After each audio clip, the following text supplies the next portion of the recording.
Now it's Canada.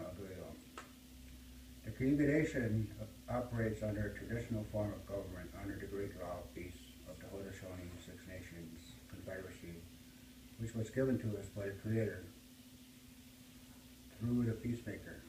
Unlike many democracies, leaders are selected neither by constituents' vote nor statements of support. Rather, the nation is organized into clans, of which three are currently recognized by the government of the United States of America: Heron, Bear, and Turtle.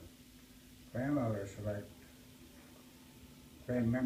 clan mothers, and clan mothers select leaders to speak in behalf of the clan. The Cayuga Nation Council is the governing body of the Cayuga Nation and is made up of 2 members of each clan, raised up by their respective clan mothers. 2 members of the council have also been appointed sachems by their clan mothers, which also requires ratification by the other sachems of the Grand Council of the Haudenosaunee Confederacy. I received these antlers when I was condoled as a sachem by the Grand Council. The other condoled sachem from the Cayuga Nation is William Chuck Jacobs, who is unable to join us today. A sachem may be removed by his grandmother according to a protocol that includes 3 warnings. On the other hand, members of the council that are not sachems may be removed by the grandmother at her will. The council does not make decisions by majority, but rather by all decisions are made by consensus. The Cayuga Nation deals with the United States government on the government basis, and by courtesy, the Cayuga Nation Council selects a representative of the nation's choosing for purposes of serving as a point of contact for the U.S. government in administering its treaty obligations. The federal representative is selected by the council as it makes all decisions by consensus, and is always a member of the council and also a condoled sachem. If available in like manner, federal representatives may be removed by the council at its will. Clint Halftown was first elected by the Cayuga Nation Council as federal rep at the time when the nation had no condoled sachems, with the intent that he serve until such time that a sachem could be condoled, who could also serve as federal rep. In July 2004, Mr. Halftown was removed as a member of the Cayuga Nation Council by his Heron clan mother, Bernadette Hill, with the intent that by extension he also be removed as federal representative. In April 2005, Chuck Jacobs and I were condoled as sachems by the Grand Council.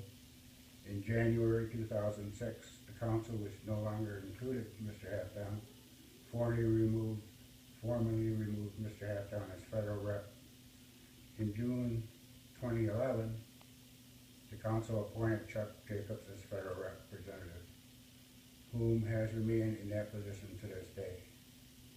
For his part, Mr. Halftown recognized neither his removal from the council by his grandmother nor his removal as federal representative by the council, even while claiming legitimacy under Cayuga Nation law.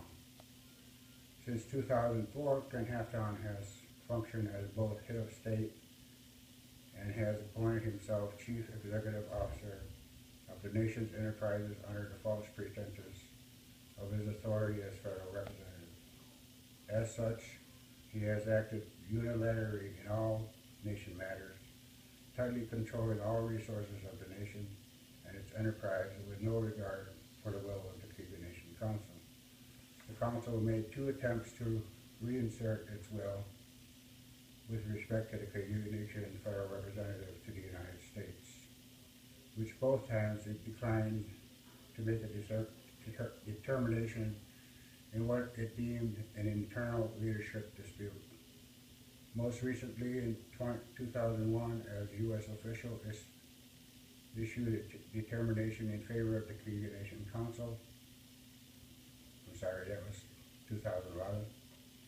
But in early 2014, the United States, in an appeal, vacated that decision, citing a lack of a pending federal need to intervene in tribal affairs.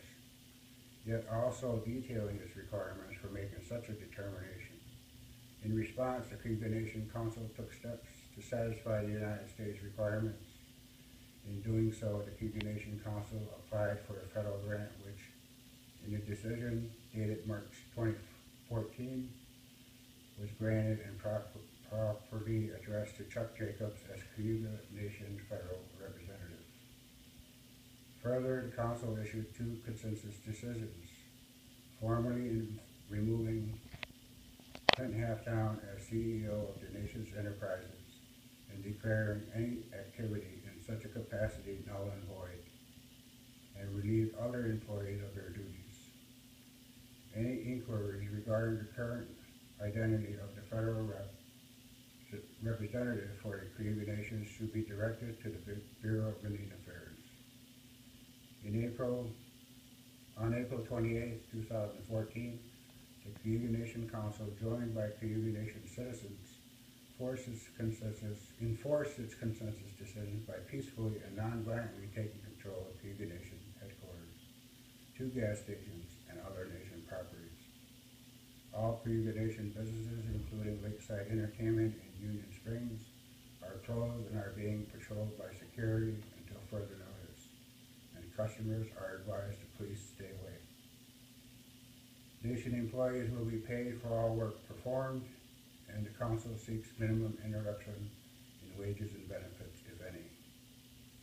The Cayuga Nation seeks only to establish itself under its own laws and customs, and to regain control of its rights and responsibilities as a self-governing body, all take in accordance with the great law of peace, and to repair and nurture strained relationships with neighboring communities. We thank you for your continued support as we seek a peaceful and nonviolent transition.